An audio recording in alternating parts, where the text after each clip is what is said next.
இப்ப தமிழ்நாட்டுல பாத்தீங்கன்னா, பரபரப்பான டாபிக்கா எது இருக்குன்னு பாத்தீங்கன்னா, சட்ட ஒழுங்கு. உண்மையாலேயே அவங்க சொல்ற மாரி தமிழ்நாட்டோட சட்ட ஒழுங்கு வந்து சீர்கெட்டு போயிருக்குதா? இல்ல இப்பதான் எப்படின்னு பாத்தீங்கன்னா, கடந்த ஆட்சி காலங்கள்ல எப்படி இருந்துச்சுன்னு சொல்லி பார்க்க வேண்டிய ஒரு கட்டாயம் இப்ப நம்மகிட்ட இருக்கு. தமிழ்நாட பத்தி மட்டுமே தான் நம்ம பேசிக்கிட்டு இருக்கோம் கொஞ்ச நாட்களாவே. ஏன்னா, இங்கேயே ரொம்ப பரபரப்பான சூழல் இருக்கிறதுனால. ஆனா, ஜிங்கிற ஒரு உன்னதமான மனிதர் நம்ம நாட்ட ஆட்சி பண்ணிட்டு ஜி இருக்காரு. எந்த ஜிய பத்தி பேசுறீங்க? எனக்கு மோகன் ஜி தான் ஸ்ட்ரைக் ஆகுறாரு. நீங்க எந்த நம்ம ஜி மோடி சொல்றீங்க? ஜி. ஓ! ஓகே. அவர் மாரி ஒரு உன்னதமான மனிதரை பார்க்க முடியுமா? அவர்தான் கடவுளே ம். அப்படிங்கிற ஒரு லெவல்ல கடவுளுக்கு இருக்கு. இணையாரெல்லாம் கிடையாது. அவர்தான் கடவுளே. கடவுளுக்கும் மேல அந்த ஆமா. மாதிரி. நான் தாண்டா ஊரோட டாப்ல இருக்கேங்கிற மாதிரி இருக்கிறாரு. அவரோட ஆட்சி கீழ இந்த நாட்டுல பெண்கள் எவ்வளவு பாதுகாப்பா இருக்காங்கன்னு பேசியே ஆகணும். நம்ம அதை மறந்துட்டோம் கொஞ்ச நாளாவே. இப்ப கூட ஒரு 6 நாளைக்கு முன்னாடி ஓடுற பஸ்ல ஒரு பொண்ண கூட்டு பாலியல் வன்கொடுமை பண்ணியிருக்காங்க. அதுவும் நம்ம ஜி ஆள்ற மாநிலத்துல தான். எந்த மாநிலம் சொல்றீங்க நீங்க இது? டெல்லியில. டெல்லியில. தலைநகர் டெல்லியில இப்படி ஒரு பெண்ணுக்கு பாதுகாப்பு இல்லையா? தலைநகர் டெல்லி வந்து இந்த மாதிரி ஓடுற பேருந்துல கூட்டு பாலியல் வன்கொடுமை பண்றது ஒன்றும் டெல்லிக்காரங்களுக்கு புதுசு இல்ல. ஏன்னா பல ஆண்டுகளுக்கு முன்னாடி ஒரு நிர்பயா வழக்குன்னு ஒண்ணு இருந்தது. அந்த வழக்கை பத்தியுமே நமக்கு எல்லாருக்கும் தெரியும். அந்த பெண்ணுக்குமே இந்த மாதிரி ஒரு ஓடுற பேருந்துல தான் இந்த பாலியல் வன்கொடுமை நடந்தது. அது பஸ்ல டிராவல் பண்ணவங்க பண்ணதை தாண்டி இப்ப இதை பண்ணது ஓட்டுநரும் நடத்துனரும் 2 பேரும் சேர்ந்து பண்ணியிருக்காங்க. இந்த மாதிரி ஜியோட ஆட்சிக்குள்ள பல பிரச்சனைகள் இருக்கு.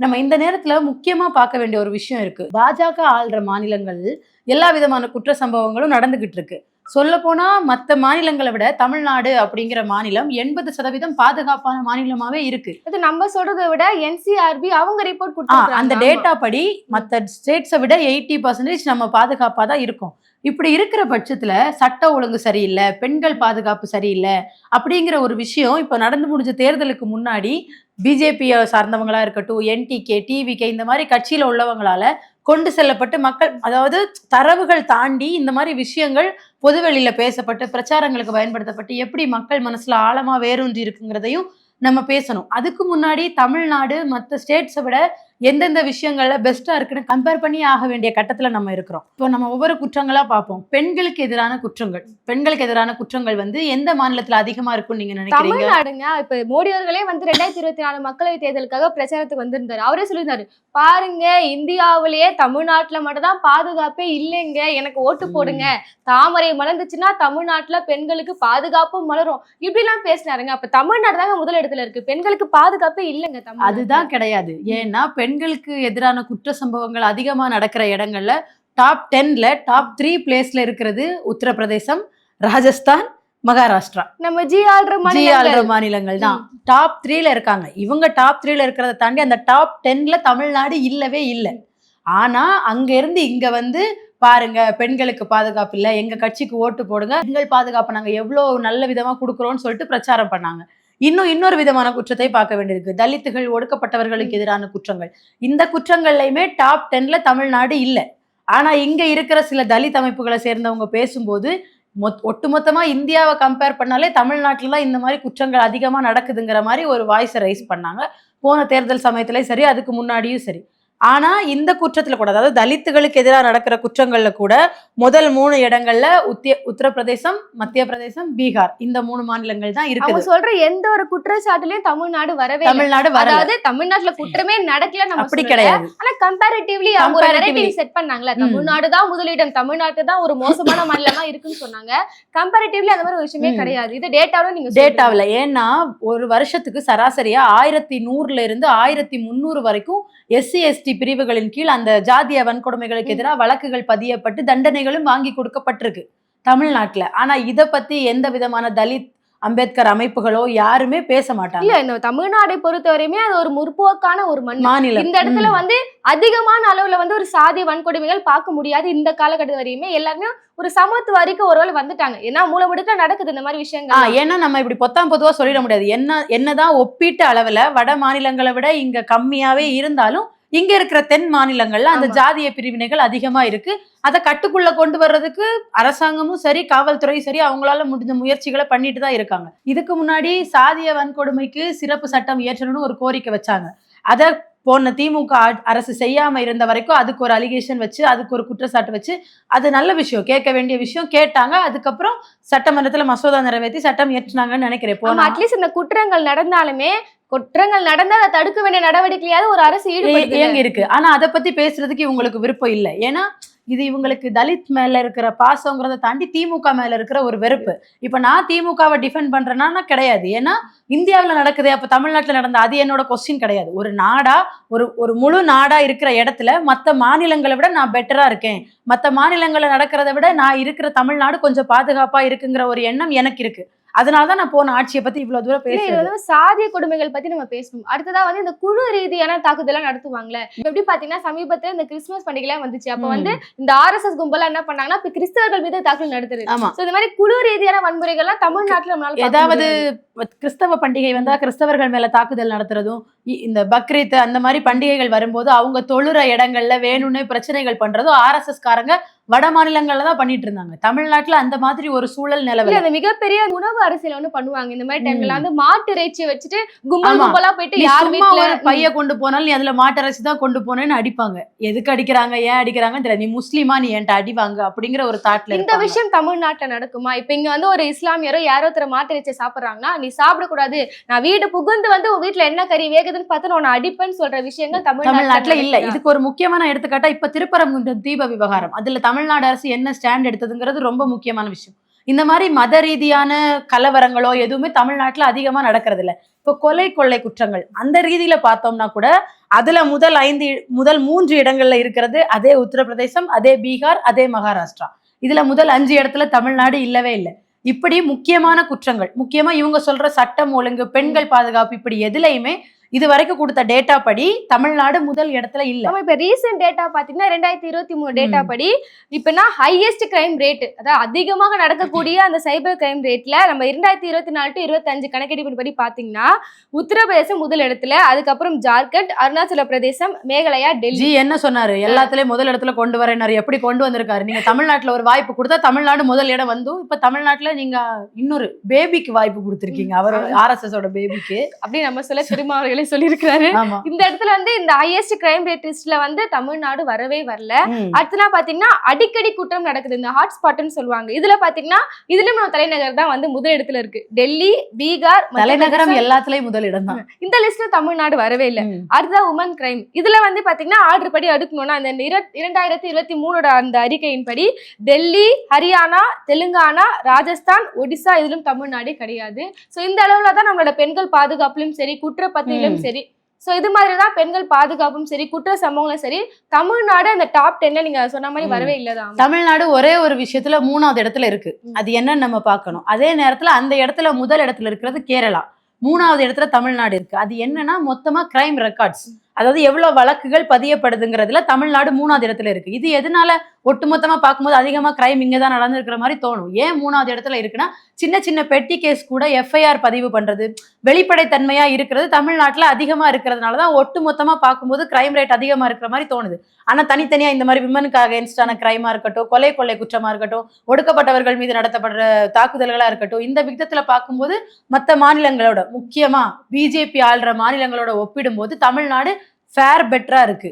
இப்ப நம்ம இன்னொரு விஷயத்த இங்க பேசியே ஆகல. இன்னொரு இடத்துல கூட தமிழ்நாடு முதல் இடத்துல இருக்கு. என்ன பாத்தீங்கன்னா இந்த கிரைம்ல இருக்குல்ல, சைபர் கிரைம் இருக்குல்ல, அதுல கம்ப்ளைண்ட் வந்து ரைஸ் பண்றாங்களா, அதுவும் தமிழகம் முதல் இடத்துல இருக்கு. இது எதற்காகன்னு பாத்தீங்கன்னா அந்த துறை மீது இருக்கிற நம்பிக்கை, அதிகப்படியான பெண்கள் வந்து அந்த இடத்துல கம்ப்ளைண்ட் கொடுக்குறாங்க. சோ அங்க ரெக்கார்டு எடுத்துக்கிறாங்க. 2023க்கு அப்புறம் தான் இந்த சைபர் கிரைம் கம்ப்ளைண்ட் அதிகமா இருக்கும்னு நினைக்கிறேன். ஏன்னா ஒரு கட்சி ஆரம்பிச்சு போற வரவன் எல்லாம் புடிச்சு சைபர் புல்லி பண்ணிட்டு இருக்காங்க. 2026க்கு அப்புறம் பாருங்க அது எந்த அளவுக்கு போக போகுதுன்னு சொல்லி ஃபர்ஸ்ட்டுக்கு மேல ஒரு இடம் இருக்கா அப்படின்னு தேடுற அளவுக்கு சைபர் கிரைமுக்கு இடம் கிடைச்சிரும் கண்டிப்பா. இப்ப நம்ம இன்னொரு விஷயத்த பேசி ஆகணும். தமிழ்நாடுங்கிறது இந்தியாவில இப்படி எல்லாத்துலயுமே ஃபேர் பெட்டரா இருக்கிற சமயத்துல மற்ற கட்சிகளான பிஜேபி, NTK, தாவேகா இந்த மாதிரி கட்சிகள் இதே சட்ட ஒழுங்கு, பெண்கள் பாதுகாப்பு அப்படிங்கிற ஒரு விஷயத்த கையில எடுத்து அது எப்படி இவ்வளோ ஈஸியா இன்னொரு, அதாவது ஒட்டுமொத்தமே ஒரு ஆட்சி மாற்றம் நடக்கிறதுக்கே அது ஹெல்ப் பண்ணிருக்கு. அப்படிங்கும்போது அது எப்படி மக்கள் மத்தியில இப்படி போய் சேர்ந்ததுங்கிறத பத்தி பேச வேண்டிய இடத்துல டிவிக்கு பத்தி நம்ம அதிகமா இந்த விஷயத்துல பேசலாம். ஏன்னா அவங்க ஆட்சிக்கு வந்த மிகப்பெரிய ஒரு பிரச்சாரம் என்ன வந்துச்சுன்னா தமிழ்நாட்டுல சட்ட ஒழுங்கு சரியே இல்ல, போதை வந்து தலை விரிச்சு ஆடுது, பெண்கள் பாதுகாப்பு முக்கியமா இல்ல, நான் ஆட்சிக்கு வந்துட்டோம்னா இங்க பெண்களுக்கு நான் சொன்ன விஷயம் எதுவுமே நடக்கவே நடக்காது, கிளீன் பண்ணிடுவேன்னு சொன்னாங்க. என்னென்ன ரெக்கார்ட்ஸ் எல்லாம் வந்திருக்கு. கரெக்டா இன்னைக்கு வந்து ஆட்சி பொறுப்பேற்று 10 நாள் ஆச்சு.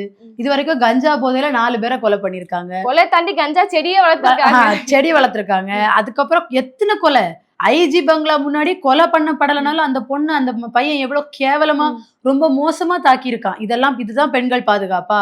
வீடு புகுந்து கஞ்சா போதையில 2 பெண்களை பெட்ரோல் ஊத்தி எரிச்சிருக்காங்க. இதுதான் பெண்கள் பாதுகாப்பா? நெல்லையில ஒரு சின்ன குழந்தை கண்ணு முன்னாடி அவங்க அம்மாவை வெட்டி கொண்டிருக்காங்க. இதுதான் பெண்கள் பாதுகாப்பா? இதுதான் சட்ட ஒழுங்கா? இப்போ இந்த 5 வருஷத்துல இருந்துச்சுல ஒரு ரெக்கார்டு 10வது இடத்துக்கு அப்புறம், என்னடா இது எல்லாத்துலயும் 10வது இடத்துக்கு அப்புறம் வச்சிருக்கீங்க. இப்ப பாருங்க எப்படி டாப் 1க்கு கொண்டு வரேன்னு இந்த 5 வருஷத்துல மாத்துவாங்க.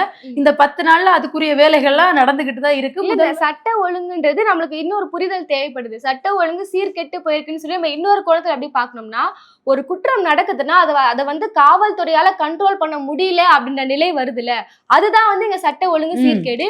இது வந்து இந்த காவல்துறை எஃபிஷியன்சின்னு சொல்லுவாங்க. 2023 அந்த NCRBயோட அறிக்கைப்படி எப்படி இருக்குன்னா, தமிழகத்தோட அந்த எஃபிஷியன்சி வந்து 85.7% இருக்கு. கேஸ் ஃபைல் பண்றாங்க. அப்ப கட்டுப்படியா அவங்க ஆக்ஷன்ல எடுக்கறாங்களா?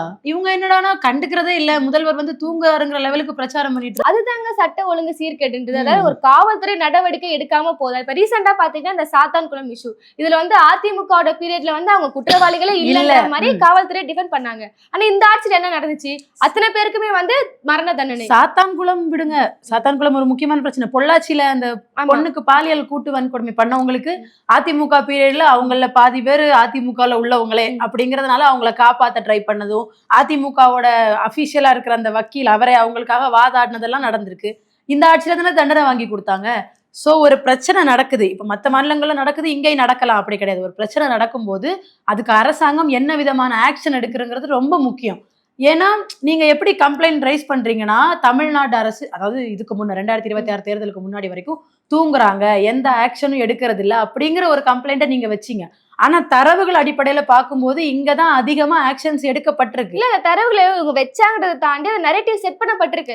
தமிழ்நாடு காவல்துறை வந்து ஒரு கம்ப்ளைண்ட் கொடுத்தா எடுத்துக்க மாட்டாங்கன்ற மாதிரி இவங்க பார்த்த வேலைகள், அதாவது பிஜேபி, டிவிகே, என்டிகே போன்ற கட்சிகள்லாம் பார்த்த வேலைகள் இதெல்லாம். உண்மையா சொல்லணும்னா இப்ப இவங்க எடுத்த ஆயுதம் எப்படி வெற்றி பெற்றிருக்கு? இப்ப நம்ம தரவுகள் ஒரு பக்கம் இருக்கும், நம்ம எல்லாரும் போய் தரவுகளை தேடி எடுத்து படிக்க போறதும் இல்ல. அதே மாதிரி யாராவது உட்கார்ந்து இப்படி இப்படி இருக்குன்னு தரவுகள் சொல்லி பேசினா அதை உட்கார்ந்து கேட்கறதுக்கும் நம்ம மக்களுக்கு ஒரே ரீல்ஸ் தாங்க. அவங்க ஒரு செலிபிரிட்டியோ ஒரு ஆக்டரோ ஒரு ஸ்டைல்னு பேசிட்டா போதும், பாருங்க தமிழ்நாட்டுல இவ்வளவு கொலை நடக்குதுன்னு சொல்லி அவர் பேசிட்டா ஒரு வீடியோ போதும் இன்ஃப்ளூயன்ஸ் ஆயிடுறாங்க. ஆனா தரவுகள் அடிப்படையில தெரிஞ்சுக்க யாருக்கும் விருப்பம் இல்லை. அதே மாதிரி இந்த போதைப் பொருள் புழக்கம் அப்படிங்கிறது தமிழ்நாட்டுல ரொம்பவே தலைவிரிச்சு ஆடிக்கிட்டு இருந்துச்சு. அதைத்தான் எதிர்கட்சிகள் முக்கியமான ஆயுதமா கையில எடுத்தாங்க. அண்ட் அது கிரவுண்ட்ல ஒர்க் அவுட்டும் ஆயிருக்கு. போற இடத்துல எல்லாம் சட்டம் ஒழுங்கு சீர்கேடு, சட்டம் யாருமே, அதாவது முன்னாடி நின்று பேசுறவர் எனக்கு ரொம்ப பிடிச்ச ஒரு ஆக்டர், நான் பல ஆண்டுகளா திரையில பார்த்து ரசிச்ச ஒருத்தர் பேசுறாருங்கிற அந்த மமதையை தாண்டி அவர் பேசுறது சரியா தப்பா அப்படிங்கிற யோசிக்கிற சிந்தனையவே இழந்துட்டாங்க. இன்னொன்னு அவரோட இன்ஃப்ளூயன்ஸ் இங்க ரொம்ப அதிகமா இருக்கு. சட்டம் ஒழுங்கு சீர்கேடு பத்தி பேசுனீங்க. அதிமுக ஆட்சியில இருந்ததை விடவே கடந்த 5 ஆண்டுகள்ல குறைஞ்சிருக்கு கிரைம் ரேட்டு. அதை பத்தி நீங்க ஒரு இடத்துல பேசல. இப்ப கேட்டா ஆட்சியில திமுக தான் இருந்தாங்க, அதனால அவங்கள பத்தி தான் நாங்க பேச முடியும். நீங்க பேசும்போது எந்த அளவுக்கு நம்ம கடந்து வந்திருக்கோன்றது அரசியல் படுத்துற ஒரு விதத்தை நீங்க உங்க தொண்டர்களுக்கு சொல்லி கொடுத்துருக்கணும். இது எப்படி கிரவுண்ட்ல ஒர்க் அவுட் ஆச்சுன்னா, நம்ம கண்ணு முன்னாடி பாக்குறோம், தரவுகள் எடுத்து பார்க்க போறது இல்ல. திடீர்னு ஒரு செய்தி வருது, இந்த விளாத்திக்குளம் இஷ்யூ கூட அது வந்து நடந்ததை தாண்டி பல பொய்ய மெயின் ஸ்ட்ரீம் ஊடகங்களே பரப்புனாங்க. துண்டு துண்டா வெட்டி போட்டிருக்காங்க. இந்த மாதிரியான நியூஸ்களை உண்மையா பொய்யா என்ன ஏதுன்னு மக்களுக்கு சொல்ல வேண்டிய இடத்துல இருக்கிற மெயின் ஸ்ட்ரீம் ஊடகங்களே விசாரிக்காம சும்மா இஷ்டத்துக்கு நியூஸ் போட்டாங்க. மக்கள் வந்து எதை கன்சியூம் பண்றாங்களோ அதை தான் தெரிஞ்சுக்கிறாங்க. இவன் நியூஸ் சேனல்ல சொல்றான், நியூஸ்லயே போட்டான்ப்பா, அதை போய் நான் ஏன் கிராஸ் செக் பண்ணும், அப்படிதானே எனக்கு ஒரு மைண்ட். இல்ல, இந்த மாதிரி நடந்துச்சுன்னு சொல்லி இவ்வளவு பரபரப்பா பேசுற இவங்க இதுக்கு இப்படிப்பட்ட ஒரு நடவடிக்கை அதை பேச மாட்டாங்க. இந்த குற்றவாளிக்கு இந்த தண்டனை கொடுக்கப்பட்டுச்சுன்ற மாதிரி அவங்க அவ்வளவு பரபரப்பா பேசுறது. இப்ப கூட கோவில்பட்டியில அந்த பையனை காதல் பிரச்சனையில தான் விரட்டி கொன்னிருக்காங்க. அது ஜாதி ஆணவ கொலையில நடந்தது. ஆனா அதை பத்தி எந்த அம்பேத்கர் போட்டோ வால்பேப்பர்ல வச்சிருக்க, டிபில வச்சிருக்க தலித் ஊடகமும் யாரும் பேசவே இல்லை. வெறும் காதல் பிரச்சனைன்னு மட்டும் பேசுறாங்க. ஆனா இதுக்கு முன்னாடி இருந்த ஆட்சிகள்ல அதை வந்து ஜாதி ஆணவ கொலைன்னு ஃப்ரேம் பண்ணி ஏதோ இந்த அரசாங்கமே இதை பண்ண சொல்லுதுங்கிற மாதிரி பேசுனீங்க. ஜாதி ஆணவ கொலை நடக்கிறது சரின்னு நான் பேசல, ஆனா அது எந்த ஆட்சியா நடந்தாலும் அது ஜாதி ஆணவ கொலை தானே. இப்ப ஏன் நீங்க வாய் திறக்காம இருக்கீங்கன்றதான் என்னோட கேள்வி. இந்த மாதிரி பெருவாரியான ஃபாலோவர்ஸ் வச்சிருக்கவங்க, நீங்க சொன்ன மாதிரிதான் ஒரு 30 செகண்ட்ஸ் ரீல்ஸ்ல தான் அவங்க மக்களை இன்ஃப்ளூயன்ஸ் பண்ணிட்டு இருக்காங்க. யாருமே தரவுகளை தேடி படிக்க ரெடியா இல்லை. இவ்வளோ ஒரு பாதுகாப்பான மாநிலமா? முழுக்க 100% பாதுகாப்புன்னு நான் சொல்லலை. இப்போ மற்ற மாநிலங்களோட நான் ஒரு 60% முன்தங்கி இருக்கேன். ஆனா நீ இந்த 60% நெக்லெக்ட் பண்ணிட்டு நான் எந்த பிரச்சனையோ அதை மட்டும் ஹைலைட் பண்ணி பேசி முக்காவாசி டைம்ல ஃபேக் நரேட்டிவ் செட் பண்ணியே ஆட்சி அமைச்சிருக்கீங்க. நீங்க ஆட்சிக்கு வந்த இந்த 10 நாள்ல என்ன நடந்திருக்கு? குறிப்பாக சொல்லியா பாத்தீங்கன்னா பாஜக ஆளும் மாநிலங்கள்ல மிக மோசமா இருக்கு நிலைமை. ஆனா இங்க வந்து இங்க இருக்க தமிழ் மக்கள் மேல அவருக்கு திடீர்னு அக்கறை வந்துரும். சட்டம் ஒழுங்கு சீர்கெட்டு கிடக்கு, பெண்கள் பாதுகாப்புலன்னு இங்க வந்து அந்த மக்கள் பேசுவாரு. எந்த அளவுக்கு நம்புனாங்க நம்மளுக்கும் தெரியும். ஒரு இடம் தான் கொடுத்துட்டு அவங்க அனுப்பிச்சிட்டாங்க டாட்டா. அவர் சொன்னதை நம்பல. ஆனா உங்களோட ஒரு திரைக்கவர்ச்சி பின்னால போயிட்டீங்கல்ல. அவருக்கு வந்து அரசியல் அனுபவம் கிடையாது, நிர்வாக திறமை கிடையாது, எல்லாம் தெரிஞ்சாலும் உங்களோட ஒரு பிடிச்ச ஒரு ஹீரோ, உங்களோட ஒரு பர்சனல் சாட்டிஸ்பாக்சனுக்காக இந்த ஓட்டு போட்டு அவர் முதல்வர் சீட்ல உட்கார வச்சிருக்கீங்க. இந்த 10 நாள்ல என்னென்ன மாதிரியான மாற்றங்களை இந்த தமிழ்நாடு பார்த்து? எல்லாமே வந்து எல்லாம் இருக்கிற எல்லா குற்றங்களும் இந்த 10 நாள்ல நடந்து முடிஞ்சு. முன்னாடியே சொல்லியிருந்தோம். அவங்க ஆட்சிக்கு வந்த உடனே நம்ம விமர்சனம் எல்லாம் பண்ணல. தொடர்ந்து பார்ப்போம். இந்த மாதிரி குற்றங்கள் நடந்துச்சுன்னா அதுக்கு ஆக்ஷன் எடுக்கிறாரான்னு பார்ப்போம். நம்ம நின்னோம். ஆனா இதுவரையுமே இவ்வளவு குற்றங்கள் நடக்குது. பெண்களுக்கு எதிரான குற்றங்கள், போதை வழக்குகள் எல்லாமே நடக்குது. எந்த ஒரு ஆக்ஷனும் எடுக்காம இருக்காங்க. சோ இப்படி இருக்கும் பட்சத்துல நம்ம தொடர்ந்து கேள்வி எழுப்ப வேண்டிய அவசியத்துல நம்ம இருக்கோம். ஆமா, ஒரு சினிமா ஹீரோ முதல்வர் ஆனாரு. கிரைம் ரேட்ல பாக்ஸ் ஆபீஸ் ரெக்கார்டு வச்சிட்டு இருக்கு தமிழ்நாடு 10 நாள்லயே. இனி போக போக என்னெல்லாம் நடக்கும்? அவர் வந்ததுனாலதான் நடந்துச்சா? அவர் முதல்வரா இருக்கிற பட்சத்துல அதுக்கு தார்மீக பொறுப்பேத்து அதுக்கு அவர் ஒரு கண்டன அறிக்கையாவது விட்டுருக்கணும். அவர் பக்கத்துல இருந்து எந்த ஆக்ஷனும் இல்ல. அவங்க அமைச்சரவை அமைக்கிறதுலயும் அவங்க கட்சியை ஃபர்ஸ்ட் யார் யாருக்கு சீட்டு ஒதுக்கிட்டு கட்சியை ஒரு ஃபார்முக்கு கொண்டு வர்றதுல தான் கருத்தா இருக்காங்க. அதுக்கு டைம் கொடுக்கறதுக்காக இங்க யாரும் அவங்களுக்கு ஓட்டு போட்டு தூக்கி வைக்கல. தமிழ்நாட்டுல நீங்க சொன்ன மாதிரியே சட்டம் ஒழுங்கு சீர்கெட்டு இருந்தா நீங்க வந்த இந்த 10 நாள்ல 1% குறைஞ்சிருக்கணும். இருந்ததை விட இன்னும் அதிகமா இருக்கு. 5 வருஷம் முழுக்க என்னென்ன குற்றங்களையும் குற்ற சம்பவங்களையும் பார்த்தோமோ அது எல்லாத்தையும் மொத்தமா இந்த 10 நாள்ல இந்த தமிழ்நாடு பார்த்திருக்கு. இந்த அளவுக்கு தான் சட்டம் ஒழுங்கு இருக்கு. ஒரு ஃபேக் நரேட்டிவ் செட் பண்ணியே ஆட்சியை பிடிச்சிட்டாங்க. இந்த ஃபேக் நரேட்டிவே கண்டினியூ பண்றாங்களா, இல்ல உண்மையிலே அவருக்கு ஓட்டு போட்ட நண்பா நண்பீஸ் மேல அக்கறை எடுத்து சட்டம் ஒழுங்க சரிப்படுத்துறாரான்னு நம்ம பொறுத்திருந்துதான் பார்க்கணும்.